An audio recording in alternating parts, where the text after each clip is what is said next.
When I was young, I attended a place, to my recollection, called Kinder Care.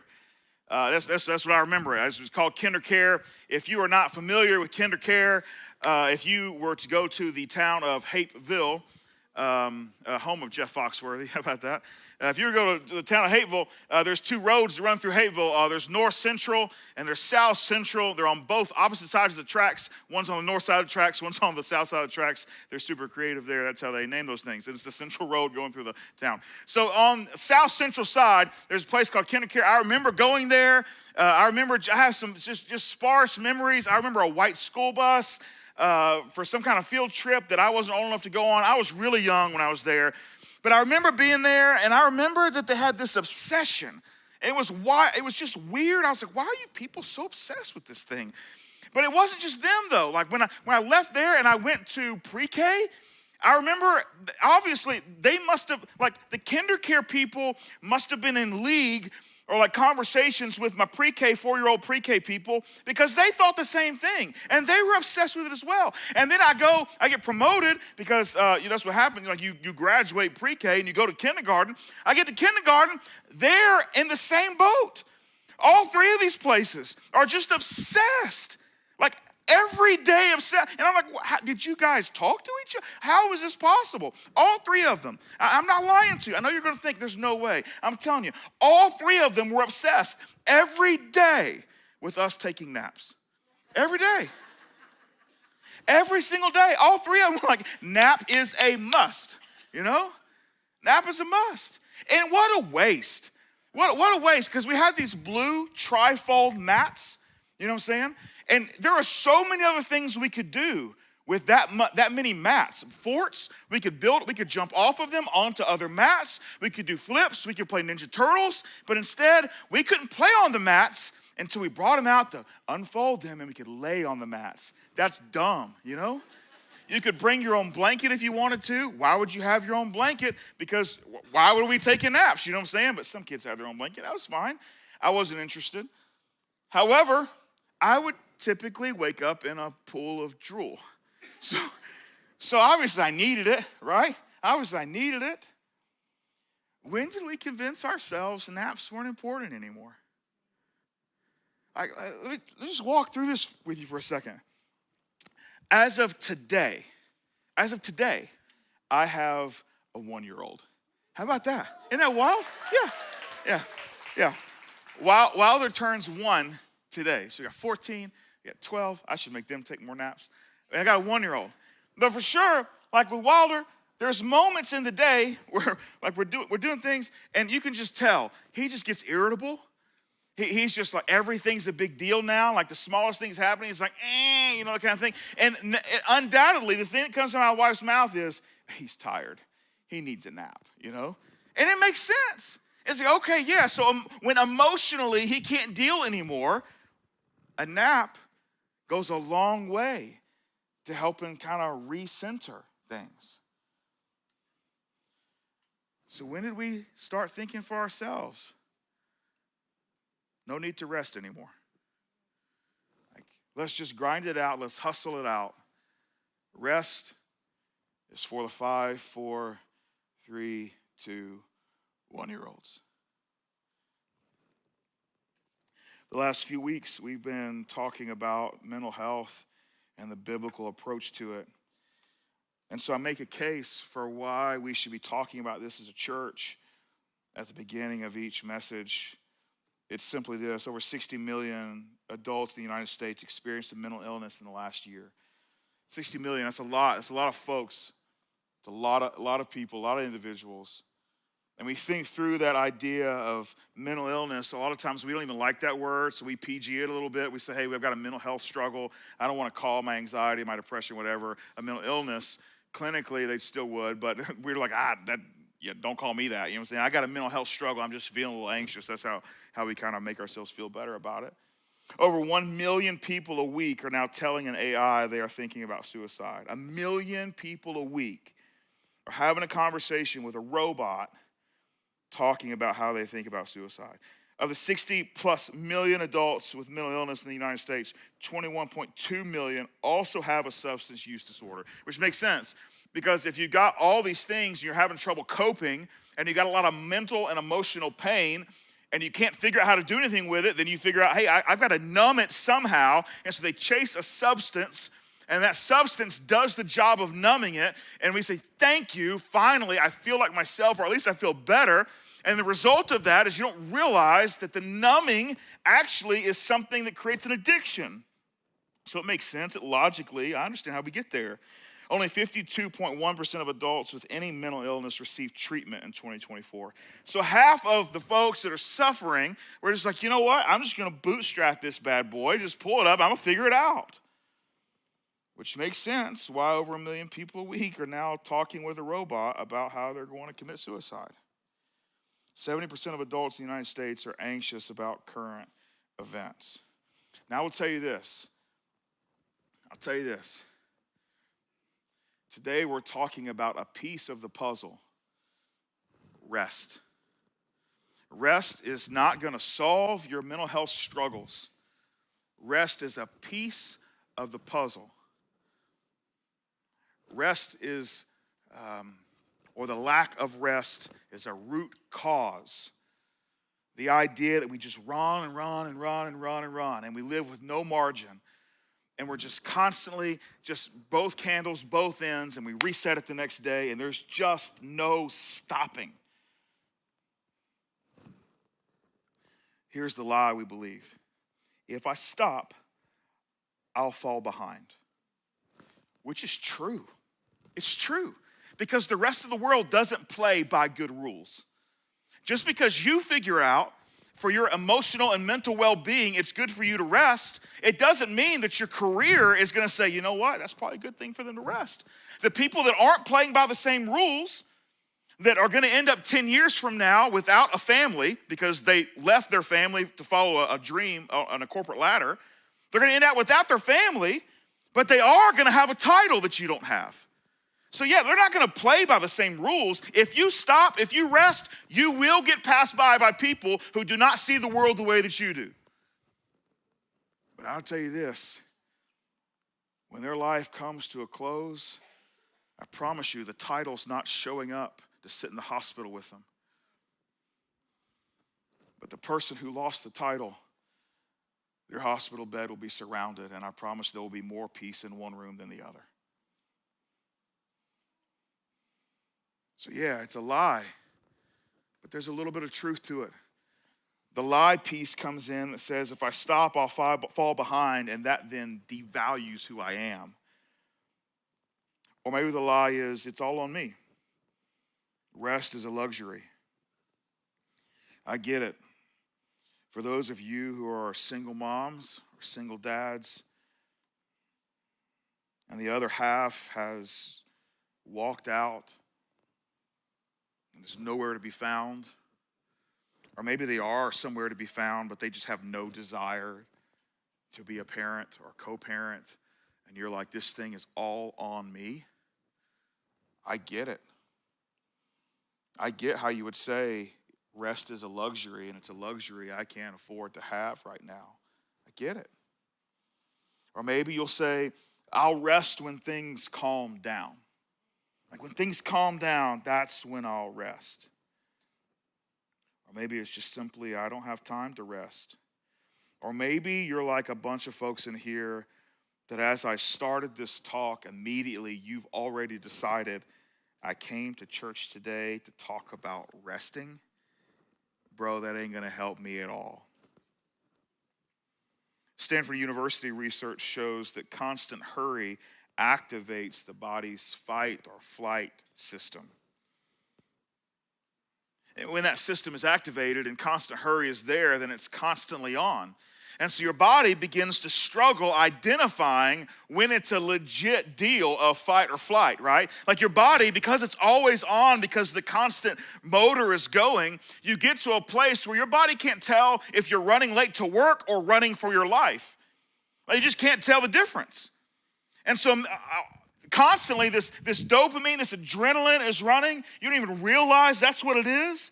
And it leads to the overproduction of that leads to anxiety, irritability, emotional numbness. In other words, You're just a grown-up version of my 1-year-old when he needs a nap.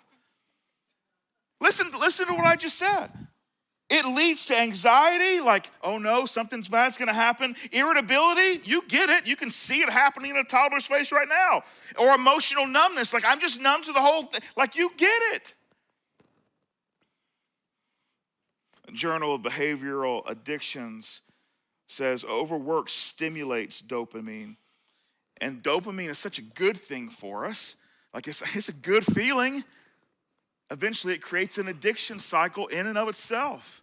It's not even a substance, it's just the idea of constantly being busy. We get addicted to it. Busyness is literally an addiction. The busier you are, the more your brain will reward you. And sometimes it's not just our brain rewarding us. Oftentimes in the culture we're in, our culture rewards us. Like the people in our lives, they also reward us. It feels good to be the person that everyone can rely on. It feels good to the person that everyone calls.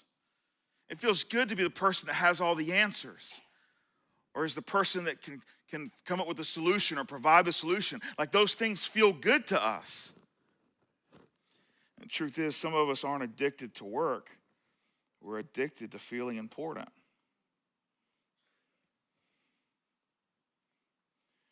There's a cost to this constant movement in our life. And the cost is, it's probably a little more expensive than you realize. University of British Columbia published this: that constant busyness reduces a few things. First, it reduces self-awareness. Like even your ability to critique who you are and how you're doing. Like that erodes over time the more busy that you are. It erodes and reduces your empathy. Your ability to look at someone and put yourself in their shoes for a moment so that you can appropriately assess how you might engage. It erodes your creativity. It erodes your spiritual sensitivity. You just become numb. And no wonder I have so many conversations with people where they think it's a spiritual issue in terms of their inability to hear from God. Like, I just can't hear God. Like, I talk to him, but I can't hear him. And it makes sense. If they're spiritually numb, if there's no spiritual sensitivity in their life, if there's no self-awareness, because they're just constantly going because the grind requires them to get whatever they're chasing done. And then like in the midst of the chaos I created in my own life, in the midst of the goals that I'm chasing in my own life, I don't hear God anymore. And so they just deduce it must be because he's not speaking. It surely has nothing to do with I'm not in a position to hear or listen. The World Health Organization talks about burnout, emotional exhaustion, cynicism, and ineffectiveness caused by chronic stress that never gets addressed. I would imagine most of you probably are privileged to live in a metro Atlanta county if you're here in Coweta County, right? And one of the privileges of living in a metro Atlanta county, unlike those of you peasants who live a little south of here in a non-metro Atlanta county, is that we have the incredible privilege that every single year, the government tells us we can't get a tag if our check engine light's on. You know what I'm talking about? And so what do? When our check engine light is on, we drive around until it's time for that birthday to come up. For those of you who don't live in a metro Atlanta county and you're like, what are we talking about? It's awful to start there. So we drive around with our check engine light on, but we got to get an emissions test, and it ain't gonna pass an emissions test if the check engine light's on. And so what do? We go to a mechanic and we're like, hey, dude, look, here's the deal. I need this check engine light off if that's possible. I don't need to actually fix it. What I need you to do is, can you just get it off for like 36 hours? That'll give me enough time, get this thing passed, because I really ain't concerned. I looked up the code on the Google machine that I got in my pocket, and the code said I can drive it without hurting the engine anymore, so I really don't need to invest in it. I just need to get my tag and get on with my life, you know what I'm saying? Might be cheaper just to buy land south of here and just register it there, you know what I mean?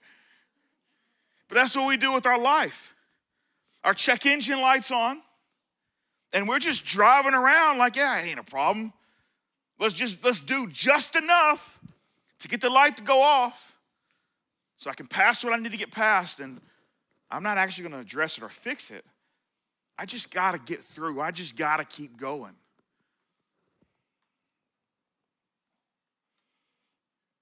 Or maybe you think, man, if I slow down, if I were to actually rest, it'd come across as weak.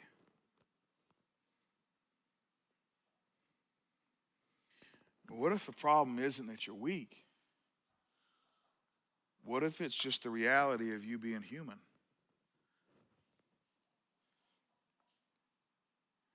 It's so incredible that the longer we get away from the cross of Jesus, the more the world confirms the legitimacy of Jesus.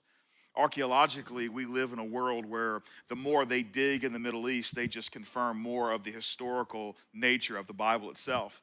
Even if you were to go back 70, 80 years ago, there were so many stories in the Bible. People were like, look, we've been around the streets of Jerusalem and then around the areas. There are these places the Bible talk about, they don't even exist. But the more they dig and they try to do developments or build condos or whatever they're doing, they keep uncovering things that are just the way the Bible talks about. And so the longer we go, the more archaeological evidence we get. It just keeps pointing back. The Bible's trustworthy. And it's not just archaeology that's helping us with this. Science is starting to say the same thing. I just read you summaries from 4 independent, non-Jesus following scientific studies that have nothing to do with Jesus. And all of them are saying somehow we were created and have this deep intrinsic need to rest. And God has been telling us this since day one. Finally, he's like, glad y'all are paying attention. But it ain't us that's paying attention. It's the rest of the scientific world that's studying the brain and human psychology and the body itself, saying, look, you gotta rest. You gotta rest or it's gonna ruin you. And when I say in the beginning, from day one, I mean from the beginning. You open your Bible, any Bible, and you open it up and go to the very first book. This is what it says. Genesis 2 and 3. By the 7th day, God had finished the work he had been doing. So on the 7th day, he rested from all his work. Then God blessed the 7th day and made it holy, because on it he rested from all the work of creating that he had done. So God finishes creation. We have this incredible poem that's written in Genesis. Right at the beginning, it's gorgeous. And if we could read Hebrew, it's even better. Because there's just so, you would translate, if someone writes it whatever language they're in, you translate it, you miss some rhyme and things. So we try our best in English. But it is gorgeous to hear someone read. It's so pretty. And we have this great poetry about creation and rhythm and the God's desire. And there's some phrases we pick up in it. And then there was morning, and there was evening the first day. And there's morning and evening. And there's this refrain that says, and God saw it was good. And it's an incredible description. And so God gets through creation, and he closes it with, and then I decided I'm going to take a full day to rest. And not only that, it doesn't just say that God rested, it says that he blesses the day of rest. So it's not just that he's like, hey, I'm going to give you a description of what I'm doing. He says, I'm going to honor this particular day and what I'm doing. And then he takes it a step further. Not only does he bless it, he declares it's holy. Now that's a whole other thing. Holy means to be set apart or separated for a specific or significant purpose. So he says, hey, this is what I want you to do. I want you to watch what I've done. 6 days, I've done this incredible poetic work called creation. And on the seventh day, I'm gonna set it apart. It's gonna be different from the other 6 days. And it's gonna have a purpose. That's what holy means, set apart for a significant purpose. I'm gonna set it apart. I'm gonna call it good or blessed, and I'm gonna give it a very specific, significant reason and purpose in your life. Rest. The very first thing God communicates to his people in Genesis is watch me rest. Now here's the deal. God was not tired. Like God can't be God and be tired. Like that doesn't work. Because think about it. If God was like, oh man, that was so hard. Those last 6 days were just rough. Hopefully no one comes knocking. If my enemies show up, I'm only at 80%. You know what I'm saying? No, God is God all the time. God didn't run out of energy. He wasn't like none of those things. God is saying, hey, here's the deal. The reason I'm gonna rest is not because I need it, but because I know when you understand the significance of who I am, all of you are gonna start saying, why don't we be like him? And so I'm just prepping you to follow my lead. God rested to teach us rhythm. That's why he rested, to teach us rhythm. But it wasn't just in the beginning. We fast forward generations from Genesis. Generations from Genesis. And we have this list that's given to us by God. And if you're first time in church, like the first time you've ever set foot in any type of church, even still, this list, I would imagine, you are fairly familiar with. It's called the 10 Commandments. And so Jesus gives us a top 10 list of the things he's most wants us to focus on. He's establishing the people of God as a nation in this part of history. And so they didn't exist before in terms of a nation. They were a people, they were a family, a very large family that had grown. But they said, hey, I want to put structure into your life. And it starts with these 10 commandments, a top 10 list of expectations that he has for people that would identify themselves with him. And this is one, well, before we get there, just in case, let me make sure we kind of, when I say 10 commandments, that's where it says like, don't murder people, don't steal from people, actually, you know what? Y'all probably old school, and y'all remember it says, thou shalt not murder, you know what I'm talking about? Thou shalt not bear false witness. It's a fancy way to say just don't lie, people. Why? Don't lie, you know? Don't worship another God. Don't commit adultery. Don't steal. All those things, the thou shalts, right? In that list, this is what he says, Exodus 28 through 11. Remember the Sabbath by keeping it holy. Holy, again, set apart for a significant reason. Remember the Sabbath by keeping it holy. 6 days you shall labor and do all your work. But the seventh day is a Sabbath to the Lord your God. On it you shall not do any work, neither you, nor your son or daughter, nor your male or female servant, nor your animals, nor any foreigner residing in your towns. For in 6 days the Lord made the heavens and the earth, the sea, and all that is in them, but he rested on the seventh day. Therefore the Lord blessed the Sabbath day and made it holy. So Israel comes out of slavery for 400 years. God establishes them as a nation with this top 10 list of expectations. And one of the top 10 is, on that seventh day, chill out. Rest. It's holy. It's blessed. And why?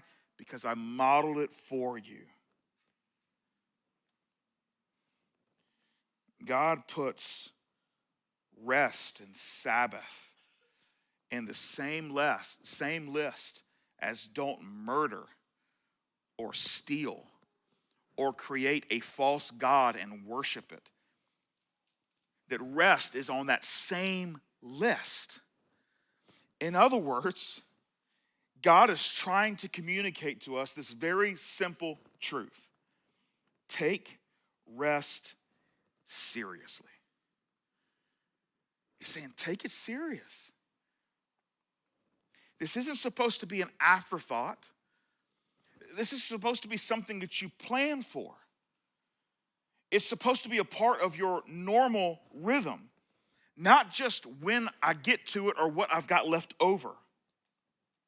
But it wasn't just God that takes rest seriously. Jesus took rest seriously as well. The historian Luke gives us some insight into the life of Jesus. In Luke 5:15, he says this, yet the news about him, when he says him, he's talking about Jesus, yet the news about him spread all the more, so that crowds of people came to hear him and to be healed of their sicknesses. But Jesus often withdrew to lonely places and prayed. So he's setting them up. Jesus has done some pretty special things, and the crowds are growing. And it's not just crowds that are like, hey, let's buy a ticket and go check out like the Falcons play, which, boo, who would do that now? Killing me, Smalls. It's not just that.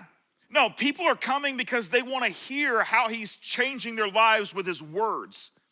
They're coming with their sicknesses, their all of the things that they struggle with in their life, whether they can walk, can't see, or can't see, they're blind. They're bringing all their issues, their problems to Jesus, and he's healing them.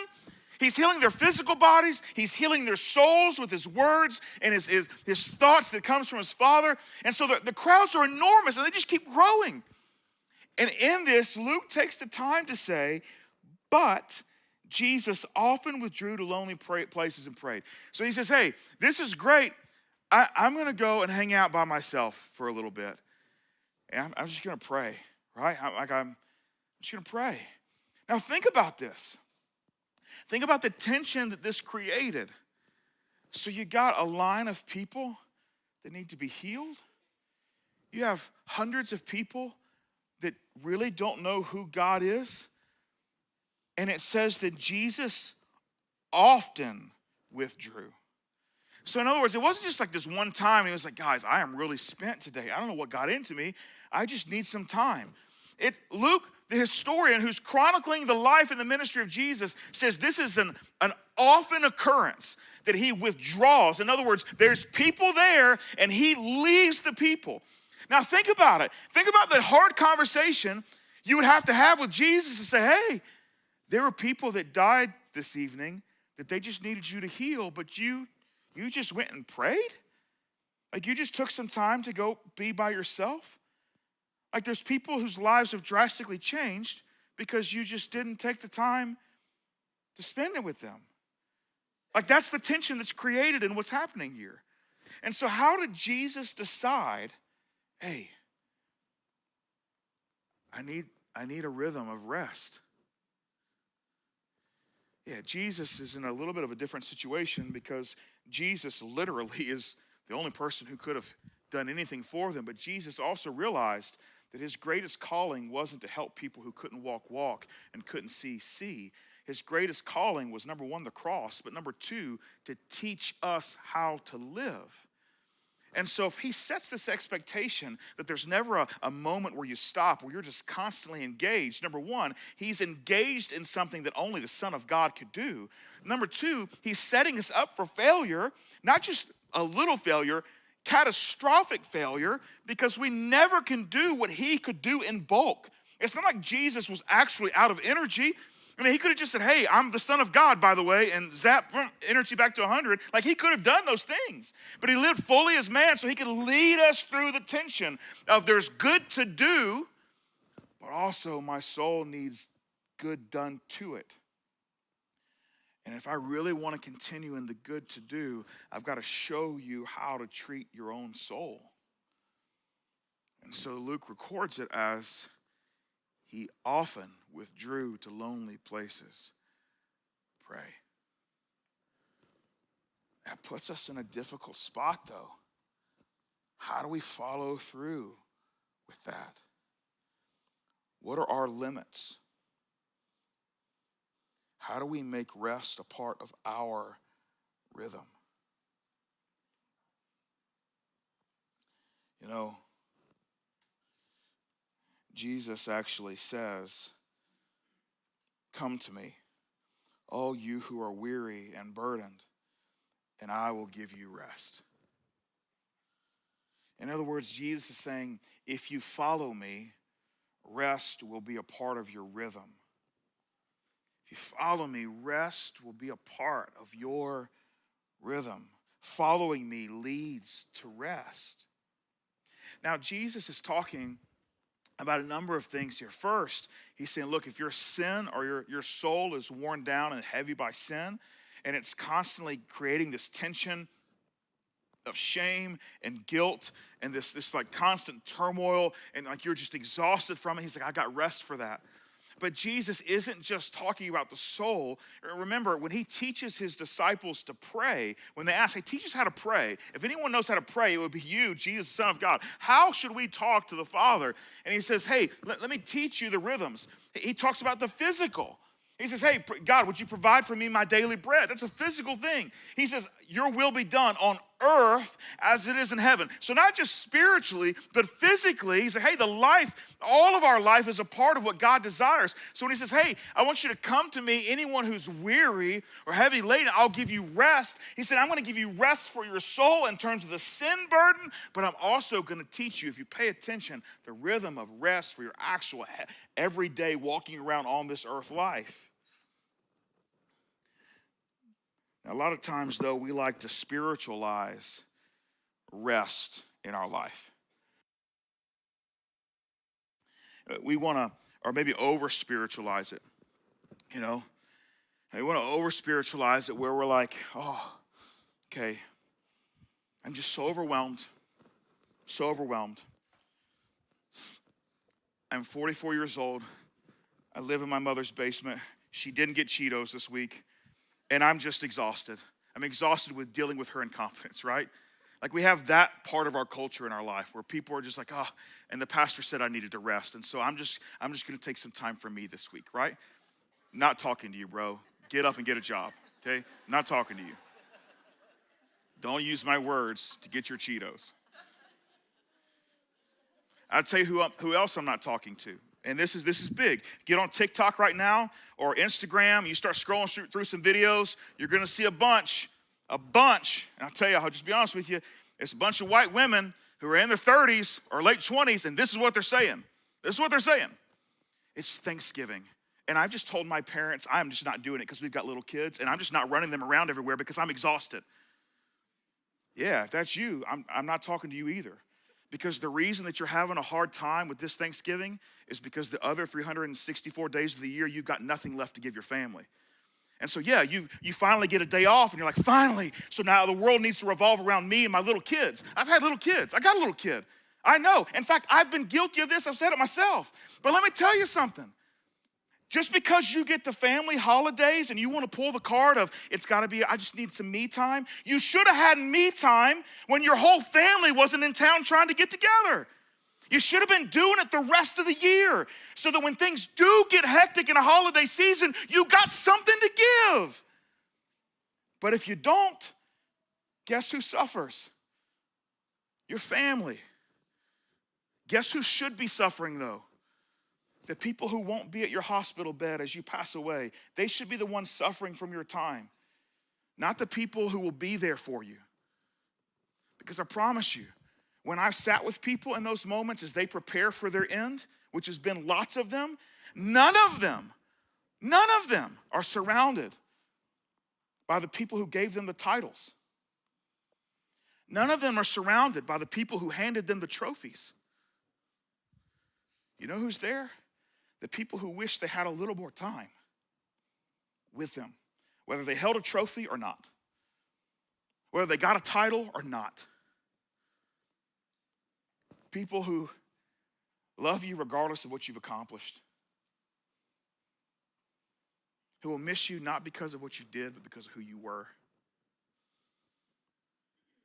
So don't leverage some Jesus words to skip something that you should have prepared for the rest of the year this week.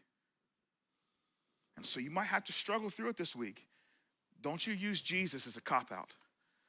You figure out, how do I create some rhythms so that when my family needs me a little bit more, it requires me to drive around a little bit, I've got something in the tank to give. You see, rest is supposed to be a rhythm, not an excuse. We like excuses in our culture. We detest the healthy rhythms. But the rhythms, they will set us up for a life that's more abundant. And Jesus describes it as a life that overflows. It might not overflow with money from titles, but the truth is there's something so much more valuable than a title or an achievement. And that's what Jesus means when he says, come to me, all you who are weary and burdened, and I will give you rest. He's saying, I will teach you the rhythms of rest in your life. And it isn't just a holiday thing. It's every day in the mundane thing. Let's get real practical. 3 things you can do as you think through, how do I solve this rest rhythm that's lacking in my life? Practical step 1. Schedule some silence in your life. Schedule some silence in your life. The key word is schedule, right? Don't find some time eventually to find some silence. Schedule it. Put it on your schedule. You're like, our schedule is just too packed. There's time. I promise you there's time. Our brains can do so much more than we give it credit for. Just so much more than you could ever think or imagine. God has created you in a way that it feels daunting right now. You got time to figure it out, but put it on a schedule. Say, look, this is untouchable time. And I'm just going to schedule it. And this is not silence where you doom scroll on your mobile device, on your phone, where you're just like, this is how I just, it just relieves some stress here, is I'm just going to scroll through. It's not. All you're doing, ladies, is finding recipes that you want to make, and then you feel bad you hadn't made them yet. Or fellas, you're looking at things and like, man, I wish I had that box truck from 1978. That'd be cool. What would I have to do? And so you start creating this list of all the things you got to do. Stop doing that and just breathe for a minute. Just schedule some time just to breathe. And say, it's just breathing time. I'm just going to front porch rocker this thing. I'm just going to sit and watch the boring happen. I'm just going to sit in the boring, and I'm going to tell myself, this is productive for you. Doesn't feel productive, but I promise you, soul, this is productive. Second thing is require rest in your life and with the people you're responsible for. The thing is, life requires you don't rest, and that's going to create a tension because, as I mentioned before, the world doesn't play by the rules of Jesus. They live their life in a way that you only live once, and if you're a follower of Jesus, you know that's not true. You only live forever. But how you live in this moment impacts what your forever will be. And so we live in a tension, and we play by different rules, and that is part of it. But the truth is, a good life requires you to figure this out. Step 3 is identify the source of your identity. You see, the thing is, in our culture, identity is often tied to output. The more we produce, what we create, what we have to offer, that tells us who we are. That isn't true. When identity is rooted in accomplishment, rest will threaten who you are. It's difficult to wrestle with that. When identity is rooted in accomplishment, rest threatens who you are. The other side of that, though, is when identity is rooted in God, rest restores you. And that's how you know, that's your litmus test of where you're at with following Jesus when it comes to the rhythms of rest. How do you perceive rest? Is it a threat to who you are? Well, then you know my identity is probably not where it should be. Is rest something that you can see the need for and are drawn to, and you start to realize God actually modeled this for me in the very second chapter of the first book he gives us in the entirety of the Bible, and then he echoes it as he makes a nation, and then his son echoes it multiple times throughout his teaching career. And then he even says, if you want to come, if you're wearied or need rest, come to me. I will not just give you rest from sin. I will teach you rest in the rhythms of your life. And then he modeled it with the crowds came and he said, I can't just keep telling you that I can do this forever. Let me show you what a rhythm looks like.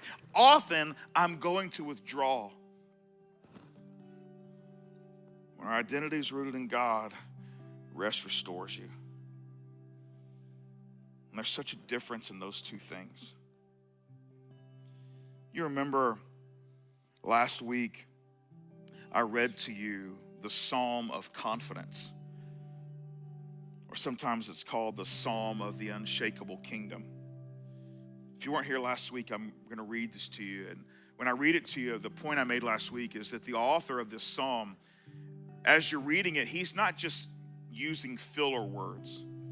He's trying to get you to imagine and see what he's describing. Which what he's describing is just unthinkable, right? But he's trying to make a point. So I'm going to read you verses 1 through 3, and I want you to see the words, not just listen to them. Psalm 46, 1 through 3. God is our refuge and strength, an ever-present help in trouble. Here's where you got to start imagining. Here it comes. Therefore, we will not fear, though the earth give way, and the mountains fall into the heart of the sea, though its waters roar and foam, and the mountains quake with their surging. Our God is our refuge and strength, ever-present help in trouble. And then he describes like the worst case scenario, that the mountains he's staring at start to shake so violently the ocean swallows the mountains. And the only thing you see left is the foam of the waters, of the waves of the ocean that's overtaken the mountains. That's what you see now. You were looking out and there was mountains, and now all you see is this enormous wall of water that has overtaken the mountains. And in that moment you say, I'm not afraid. I'm not afraid because my God is where I go when I'm in trouble. He's my refuge and he's my strength, and he's always with me when I'm in trouble. If you go just a few verses down from that, just 7 verses later, in the same psalm, you get to Psalm 46, verse 10, and it says this: Be still and know that I am God. Now, this verse isn't about being passive. This verse is not about just sit quiet. It's not what it's saying. This verse is a command to us. It's not a just chill out. It's be still. Stop moving. And I need you to know this. I am God. So not who caused the oceans to swallow the mountains, whatever that cause was, that's not God. Whatever's causing the oceans to run at you and all you can see is the foam at their mouth as they're coming to you, I want you to chill and I want you to remember that ain't God either. And whatever other situation you can think of in your brain, whatever corporate ladder it is or character dangling in front of you or whatever those things are, that ain't God either. He says, chill out, stand where you are and know something. I am God. I am God. You're not, they're not, I am.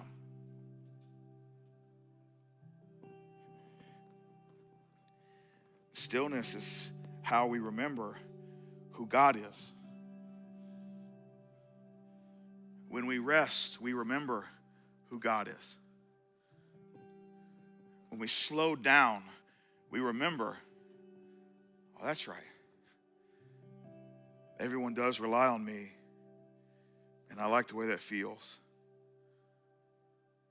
But I am not God.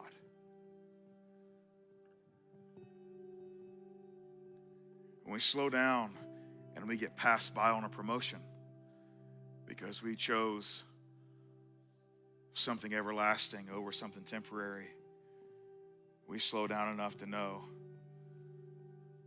I might have made that thing my God, but it's not God.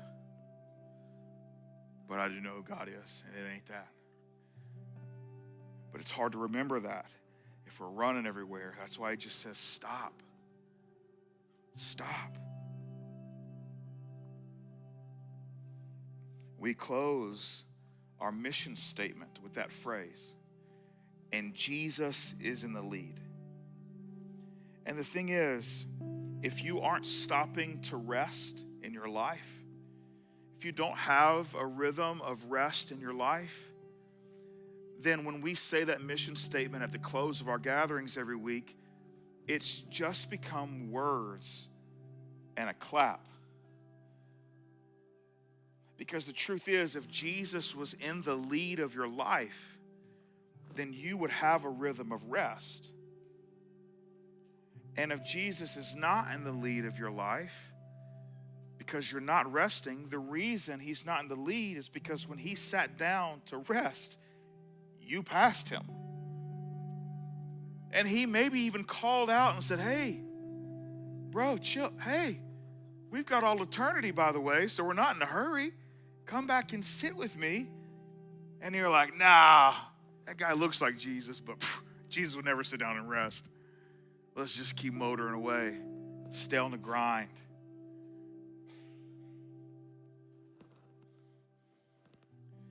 Rest isn't the answer to mental health. If you were here the last 2 weeks, each week we tackled a different piece of mental health. Those are not the answer either. But each one of them, including rest, is a piece of the puzzle. And what we have to recognize is that mental health is complicated. It's not just I've got one problem, there's one solution.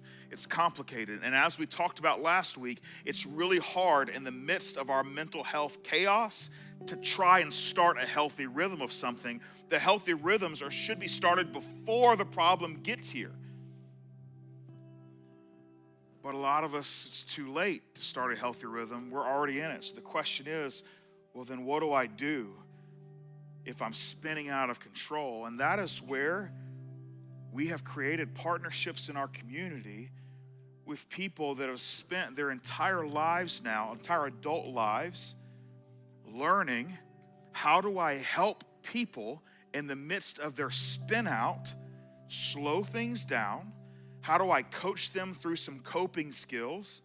How do I teach them some tools to handle some enormous stressors that are existing in their life? And they've dedicated their life to leading people through great conversations and counseling in the name of Jesus, because when they wake up in the morning, their thought is, my life belongs to you, Jesus. And they then simply leverage their professional experience in that direction. Unlike anyone else who follows Jesus and gives their life, whether it's a teacher, or financial planner, or a CEO, or someone who works in the city, or a mayor, or anybody else who's a follower of Jesus, would leverage their careers for the same thing. So when you got here today, if you're new with us, you probably walked outside and you're like, what kind of place is this? Is it under construction, and is there a flea market because there's so many tents? What is happening here? I get it. There's a lot going on. But there are some tents outside that are not typically there. The ones that are up against the prison-looking fence over there.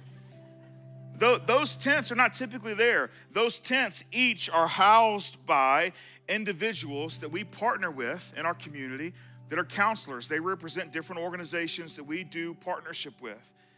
And the folks that are here today, they're not just people that are here that are like, theoretically we agree with their approach. No, the individuals that are under the tent, I know them and I trust them with the people that matter to me most in my life. There are so many people here at this gathering right now, sitting among you, and so many people at the 9 o'clock gathering that have participated in sharing and walking through tools that the people under those tents have taught them, and their lives are so much better because of the work Jesus did through the people under the tents.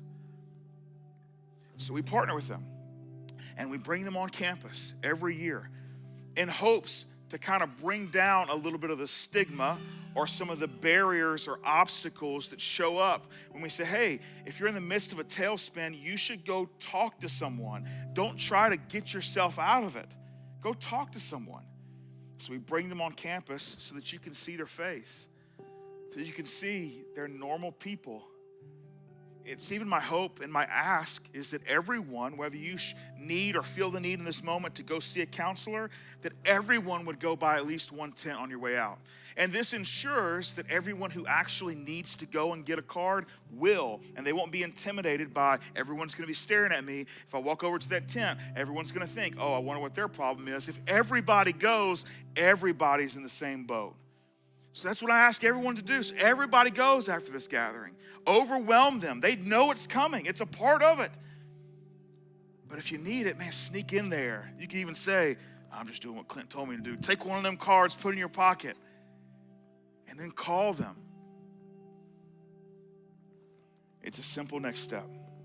When we talk about obstacles, we not only want to make sure that the stigma or the relationship piece or just I can identify, they look trustworthy. I also want to make sure that financial issues are not a concern. And so if you're thinking, hey, I would love to try a counselor, but there's no way I could pay to go see a counselor. Part of our offering that's taken up throughout the year here at Foundation goes towards paying for the first session of anyone in our church that wants to try and see a counselor for the first time and needs financial assistance to do so. And so all the folks out there, if some of them don't require payment at all, but the ones that do, their offices are already set up with us. So this is how it works. If you're like, hey, I'd like to try it, but there's no way I could afford. And honestly, if I had the money, I wouldn't want to spend the little extra I have on a maybe this could be helpful chance. So let me pay for it then. If that's you, if you need the financial assistance, let me pay for it. This is how it works. You go out, you get the card. You set up the appointment, and then you got to reach out to me and let me know. You can text the number, you can send an email, you can Facebook our church, however you got to do. You can come by the office during the week and just say, hey, I set up an appointment. It's going to be, Thursday at 4 o'clock, whatever it is. And then I've just got to let them know. I send an email to Branches Counseling or whoever it's going to be, Christian Counseling, and I send them an email that says, hey, when so-and-so shows up, I think they've already got something booked for Thursday at 4 or whatever, if you'll please send their bill to us, our church is going to take care of it. And that's all that happens. You show up, you wrap up your session, they put the invoice in an email, they send it to us, I send it to our bookkeeper and say, please pay, here's the budget number that it comes out of.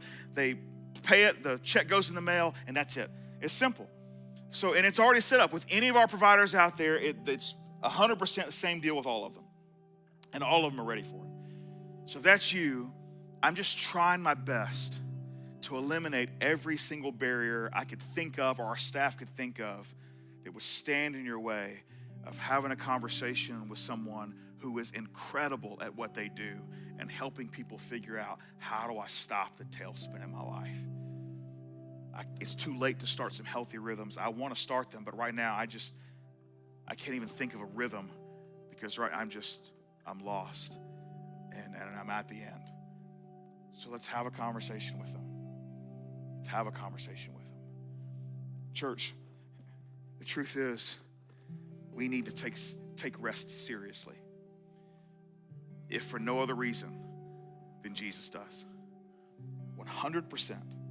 We should take rest seriously for no other reason. Jesus does. It isn't the solution, but it's a piece to the puzzle.